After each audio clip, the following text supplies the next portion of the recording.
ഇന്നത്തെ നമ്മുടെ റെസിപ്പി എല്ലാവർക്കും ഇഷ്ടപ്പെടുന്ന എന്നാൽ വളരെ കുറഞ്ഞ ചേരുവകൾ വെച്ചിട്ട് പെട്ടെന്ന് ഉണ്ടാക്കാൻ പറ്റുന്ന നല്ല ടേസ്റ്റി ആയിട്ടുള്ള ഒരു സ്നാക്സ് ആണ്. സാധാരണ നമ്മൾ മുട്ട മിക്സ്ചർ എന്നൊക്കെ പറയലുണ്ട്. നമ്മുടെ നാട്ടുമ്പുറത്ത് മുട്ട മിക്സ്ചർ എന്ന് പറയുന്ന ആ ഒരു ഐറ്റമാണ് കേട്ടോ ചെയ്യുന്നത്, ബോംബെ മിക്സ്ചർ. അപ്പോൾ നിങ്ങൾക്ക് ഇഷ്ടമാവുമെന്ന് വിചാരിക്കുന്നു. കണ്ടുകൊണ്ടിരിക്കുന്ന സമയത്ത് ഇഷ്ടപ്പെടുകയാണെങ്കിൽ ആ ഒരു ലൈക്ക് ബട്ടൺ ഒന്ന് പ്രസ് ചെയ്യേണ്ട കാര്യം മറക്കരുതേ. അപ്പോൾ ഒന്ന് കണ്ടുവയ്ക്കാലോ. അപ്പോൾ ആദ്യം ഈ ഒരു മിക്സ്ചർ ഉണ്ടാക്കുന്ന സമയത്ത് ഇതിലേക്ക് കുറച്ചൊരു മസൂർ ദാൽ വേണം. ഒരു 5 ടേബിൾ സ്പൂൺ എടുത്തിട്ടുണ്ട് കേട്ടോ. ഇതെന്ന് വെച്ചാൽ നമ്മൾ ഓറഞ്ച് കളറിലുള്ള ആ ഒരു പരിപ്പില്ലേ, അതിൻ്റെ തൊലിയോട് കൂടെ വരുന്ന മസൂർ ദാലാണ് ഇതുപോലത്തെ. അപ്പോൾ ഇതൊരു 5 ടേബിൾ സ്പൂൺ എടുത്തിട്ട് കുറച്ച് നന്നായിട്ടൊന്ന് കഴുകിയതിന് ശേഷം കുറച്ച് സമയം കുതിർത്ത് വെക്കണം. ഒരു 2 to 3 മണിക്കൂറൊക്കെ ഒന്ന് കുതിർത്ത് വെക്കണം. അപ്പോൾ അത് വെള്ളം ഒഴിച്ചിട്ട് ഒരു സൈഡിലേക്ക് വെച്ചിട്ടുണ്ട്. അങ്ങനെ ഇത് കുതിർന്ന് കിട്ടിയതിന് ശേഷം ഇതിലത്തെ വെള്ളമൊക്കെ ഒന്ന് അരിച്ച് മാറ്റി കളയുക. എന്നിട്ട് ശരിക്കും മുഴുവനായിട്ട് വെള്ളം പോകാൻ വേണ്ടിയിട്ട് ഒരു അരിപ്പയിലേക്കോ അല്ലെങ്കിൽ ഒരു തുണിയിലേക്കായിട്ടൊന്ന് ഇട്ട് വെക്കണം കേട്ടോ. നമുക്കിത് എണ്ണയിലിട്ട് ഫ്രൈ ചെയ്തെടുക്കാനുള്ളതാണ്. അപ്പോൾ ആദ്യം തന്നെ ഇതുപോലെ ആക്കിയിട്ട് വെള്ളം മാറാൻ വേണ്ടി വെച്ചിട്ട് ഒരു സൈഡിലേക്ക് അങ്ങ് മാറ്റി വെച്ചാൽ മതി. ഇനി ഇതിൻ്റെ മാവ് കുഴച്ചെടുക്കാൻ വേണ്ടിയിട്ട് ആദ്യം ഒരു 1.5 കപ്പ് കടലമാവാണ് ഇട്ട് കൊടുക്കുന്നത്. അതിൻ്റെ കൂടെ തന്നെ 1/2 കപ്പ് അരിപ്പൊടി ഇട്ട് കൊടുക്കുന്നുണ്ട്. അരിപ്പൊടി എന്ന് പറയുമ്പോൾ പത്തിരി, അപ്പം, ഇടിയപ്പത്തിനൊക്കെ എടുക്കുന്ന നൈസായിട്ടുള്ള പത്തിരിപ്പൊടി ഉണ്ടല്ലോ, തരിയില്ലാത്ത, അത് തന്നെ വേണം, അത് ഇട്ട് കൊടുക്കുക. പിന്നെ ഒരു 1/4 ടീസ്പൂൺ മഞ്ഞൾപ്പൊടി ഇട്ട് കൊടുക്കുന്നുണ്ട്. പുറത്തൊക്കെ പോലെ നല്ല മഞ്ഞ കളർ വേണമെങ്കിൽ മഞ്ഞ കളർ വേണമെങ്കിലും ആക്കാം കേട്ടോ. പിന്നെ ഇതിലേക്ക് മെയിനായിട്ട് നമ്മൾ കുറച്ച് ബ്ലാക്ക് സാൾട്ടാണ് ഇട്ട് കൊടുക്കുന്നത്. അതൊരു 1/4 ടീസ്പൂൺ ഈ സമയത്ത് മതി കേട്ടോ. ലൈറ്റൊരു ടേസ്റ്റ് മതി. കാരണം ഈ ബ്ലാക്ക് സാൾട്ട് നമ്മൾ സാധാ ഉപ്പിനേക്കാളും കുറച്ചുകൂടി ഉപ്പ് ടേസ്റ്റ് കൂടുതലാണ്. അപ്പോൾ അതുകൊണ്ട് തന്നെ ഈ സമയത്ത് കുറേ ഇട്ടാൽ ശരിയാവില്ല. കാരണം നമുക്ക് മിക്സ് ചെയ്യുന്ന സമയത്ത് അത് കുറച്ച് ഇട്ടാലേ കറക്റ്റ് ടേസ്റ്റ് കിട്ടുള്ളൂ. അപ്പോൾ അതുകൊണ്ട് വളരെ കുറഞ്ഞ അളവിൽ ഈ സമയത്ത് ഇട്ട് കൊടുക്കുക. എന്നിട്ട് എല്ലാം കൂടെ ചേർത്തിട്ട് നന്നായിട്ടൊന്ന് മിക്സാക്കി എടുക്കുക. ഇതുപോലെ നല്ലോണം മിക്സായി വന്നതിന് ശേഷം ഇതിൽ നിന്നൊരു 1/4 കപ്പ് ഈ മിക്സ് എടുത്ത് പൊടിയെടുത്തൊന്ന് മാറ്റി വെക്കാം കേട്ടോ. നമുക്ക് ബൂന്തി ഉണ്ടാക്കാൻ 1/4 കപ്പ് തന്നെ മതിയാവും. വളരെ കുറച്ച് ബൂന്തി മതി. ഈ ഒരു മിക്സ്ചറിന് ഒരുപാട് വേണ്ട. എന്നിട്ട് ഇനി ഇത് കുഴച്ചെടുക്കുക. പച്ചവെള്ളം ഒഴിച്ചിട്ട് തന്നെയാണ്. ഒരു ഏകദേശം ഒരു 1/2 കപ്പ് വെള്ളം മതിയാകും. കടലമാവൊക്കെ ആയതുകൊണ്ട് പെട്ടെന്ന് കുഴഞ്ഞു കിട്ടും. അപ്പോൾ അതുകൊണ്ട് നോക്കിയിട്ട് നല്ല സോഫ്റ്റായിട്ട് ഉണ്ടാവണം കേട്ടോ മാവ്. ലാസ്റ്റ് കുഴച്ച് വരുന്ന സമയത്ത് ഒരു ഇത്തിരി ഓയിലൂടെ തടവിയിട്ട് ഒന്നങ്ങ് കുഴച്ചെടുത്താൽ മതി. നമുക്ക് ഇടിയപ്പത്തിൻ്റെ അച്ചിലിട്ട് പിഴിഞ്ഞെടുക്കുമ്പോൾ നല്ല സോഫ്റ്റായിട്ട് ഇങ്ങനെ പൊട്ടിപ്പോവാതെ വീണ് കിട്ടണം.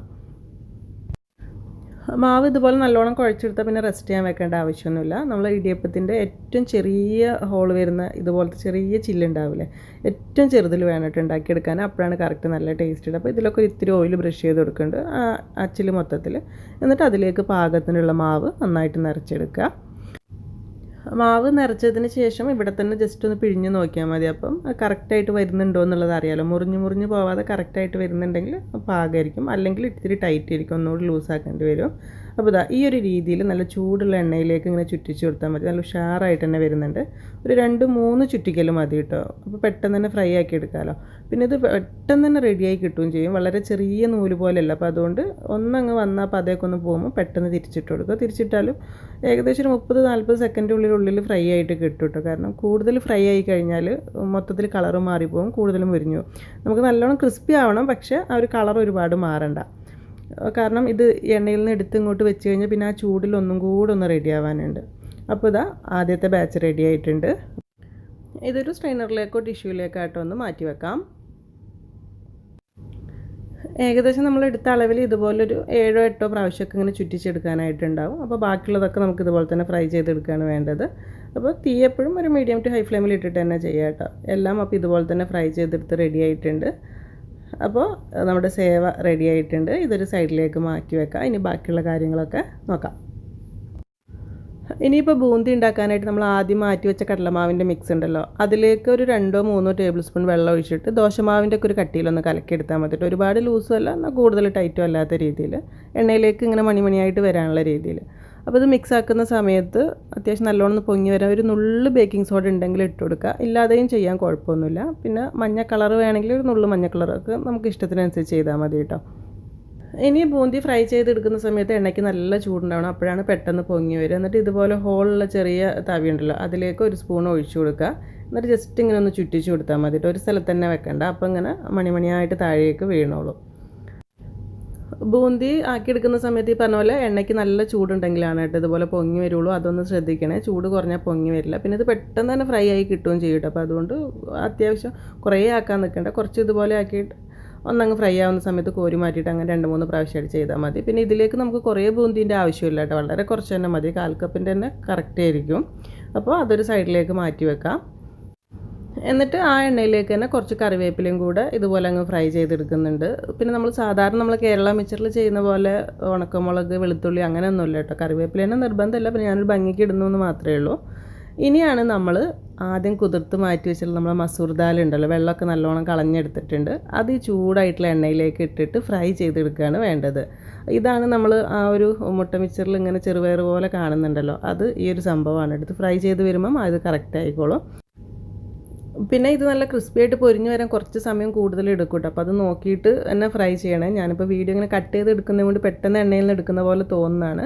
ഒരെണ്ണം എടുത്തിട്ട് ഒന്ന് കടിച്ച് നോക്കുക. അപ്പോൾ നല്ല കറുമുറാന്നായിട്ട് നല്ല ക്രിസ്പി ആയിട്ടുണ്ടെങ്കിൽ നമുക്ക് എണ്ണയിൽ നിന്ന് മാറ്റാം. അപ്പോൾ അതുവരെ തന്നെ ഫ്രൈ ചെയ്യണം. എന്നിട്ട് ഇതൊരു ടിഷ്യൂ പേപ്പറിലേക്കായിട്ട് മാറ്റി വെക്കാം, എണ്ണ ഒന്ന് പോയിക്കോട്ടെ. അപ്പോൾ മിച്ചറിന് വേണ്ട എല്ലാ കാര്യങ്ങളും റെഡി ആയിട്ടുണ്ട്. ഇനി എല്ലാം കൂടെ ഒന്ന് മിക്സ് ആക്കി എടുത്താൽ മാത്രം മതി. അപ്പോൾ ആദ്യം ഇതുപോലെ ഫ്രൈ ചെയ്ത് വെച്ചിട്ടുള്ള സേവ ഒന്നങ്ങ് പൊടിച്ചെടുക്കുക. അപ്പോൾ പെട്ടെന്ന് അങ്ങ് പൊടിഞ്ഞ് കിട്ടിക്കോളൂ കേട്ടോ. ആദ്യമേ ഒരുപാട് ചെറുതാക്കണ്ട, കാരണം ബാക്കിയുള്ള കാര്യങ്ങളൊക്കെ ഇട്ട് മിക്സ് ആക്കുമ്പോൾ ഒന്നുകൂടെ ഒന്ന് ചെറുതായിക്കോളും. അപ്പോൾ ഇതുപോലെ നല്ലോണം ഒന്ന് ഉടച്ച് മിക്സ് ആക്കി എടുത്തിട്ടുണ്ട്. അടുത്തതിന് ഇതിലേക്ക് നമ്മൾ ഫ്രൈ ചെയ്ത് മാറ്റി വെച്ചിട്ടുള്ള മസൂർ ദാൽ ഇട്ട് കൊടുക്കുന്നുണ്ട്. പിന്നെ അതുപോലെ തന്നെ ഫ്രൈ ചെയ്ത് വെച്ചിട്ടുള്ള ബൂന്തി ഇട്ട് കൊടുക്കുക, കറിവേപ്പില ഇട്ട് കൊടുക്കുക. ഇനിയാണ് നമ്മൾ ഇതിലേക്കുള്ള മെയിൻ ചേരുവ ചേർക്കുന്നത്. നേരത്തെ കാണിച്ചില്ലേ ബ്ലാക്ക് സാൾട്ട്, കറുത്ത ഉപ്പ്, അതാണ് കേട്ടോ ശരിക്കും ഇതിൻ്റെ ഒരു മണം രുചിയൊക്കെ കിട്ടുന്നത്. ഈ ഒരു ബ്ലാക്ക് സാൾട്ട് നമുക്ക് എല്ലാ സൂപ്പർ മാർക്കറ്റിലും വാങ്ങിക്കാൻ കിട്ടും കേട്ടോ. അപ്പോൾ ഇത് ഇടുന്ന സമയത്ത് വളരെ കുറച്ച് മതിയാവും, ഏകദേശം 1/2 ടീസ്പൂണിലും താഴെ മതി കേട്ടോ. ഞാനിപ്പോൾ എടുത്തിട്ടുള്ളത് തന്നെ മുഴുവൻ ഇട്ടിട്ടില്ല, അപ്പോഴേക്ക് തന്നെ കറക്റ്റ് ആയിട്ടുണ്ട്. അപ്പോൾ കാരണം കൂടി കഴിഞ്ഞാൽ നമുക്കൊന്നും ചെയ്യാൻ പറ്റില്ല. അപ്പോൾ മിക്സ് ആക്കി നോക്കിയിട്ട് നമുക്ക് പാകത്തിനുള്ളത് ഇട്ടാൽ മതി. ഈ ഒരു ഉപ്പിൻ്റെ ഒരു മണമാണ് ഏകദേശം ഒരു മുട്ട മിച്ചറിൻ്റെ ഒരു മണം, അതാണ് നമ്മൾ മുട്ട മിച്ചർ എന്ന് പറയുന്നത് തന്നെയാണ് കേട്ടോ. അല്ലാതെ എഗ്ഗ് ഇതിൽ നമ്മൾ ചേർക്കുന്നൊന്നുമില്ലല്ലോ. അപ്പോൾ ഇത് ചേർത്തിട്ട് മിക്സ് ആയി കഴിയുമ്പോഴാണ് കറക്റ്റായ ടേസ്റ്റ് കിട്ടുക. വേറെ കായപ്പൊടി കാര്യങ്ങൾ അങ്ങനത്തെ ഒന്നും വേണ്ട. ഇതുപോലെ ശരിക്കും മിക്സാക്കി എടുത്തിട്ട് ഇങ്ങനെ ടേസ്റ്റ് നോക്കുമ്പോൾ തന്നെ നമുക്ക് ആ ഒരു മുട്ട മിച്ചർ പോലെ തന്നെ തോന്നും. പിന്നെ ഇത് ഇപ്പോൾ ഉണ്ടാക്കി ഉടനെ കഴിക്കുന്നതിനേക്കാളും കുറച്ചൊക്കെ കഴിഞ്ഞ് ഒരു കുറച്ച് സമയം കഴിഞ്ഞിട്ട് കഴിക്കുമ്പോൾ ഒന്നുകൂടെ ടേസ്റ്റ് തോന്നും കേട്ടോ. അപ്പോൾ നല്ല എയർ ടൈറ്റ് ആയിട്ടുള്ള കുപ്പിയിൽ, നല്ല കഴുകി തുടച്ച് വൃത്തിയായിട്ടുള്ള കുപ്പിയിൽ ഇട്ട് വെക്കുകയാണെങ്കിൽ പിറ്റേ ദിവസമൊക്കെ കഴിക്കുമ്പോൾ നല്ല സൂപ്പർ ടേസ്റ്റ് തന്നെയായിരിക്കും. അപ്പോൾ എല്ലാവർക്കും ഇഷ്ടമായി എന്ന് വിചാരിക്കുന്നു. അപ്പോൾ നമുക്ക് സിമ്പിളായിട്ട് ഉണ്ടാക്കിയെടുക്കാൻ പറ്റുന്ന ഈ ഒരു ഐറ്റം ഇഷ്ടപ്പെട്ടിട്ടുണ്ടെങ്കിൽ ലൈക്ക് ചെയ്യേണ്ട കാര്യമൊന്നും മറക്കരുത്. അതുപോലെ നമ്മുടെ ചാനൽ ആദ്യമായിട്ട് കാണുന്നവരാണെങ്കിൽ സബ്സ്ക്രൈബ് ചെയ്യേണ്ട കാര്യം കൂടെ കേട്ടോ. പിന്നെ ചെയ്തു നോക്കുന്നുണ്ടെങ്കിൽ ഫീഡ്ബാക്കും കൂടെ അറിയിക്കാൻ മറക്കരുത്. അപ്പോൾ ഇനി എന്തായാലും നല്ല റെസിപ്പീസായിട്ട് പുതിയ വീഡിയോയിൽ കാണാം. താങ്ക്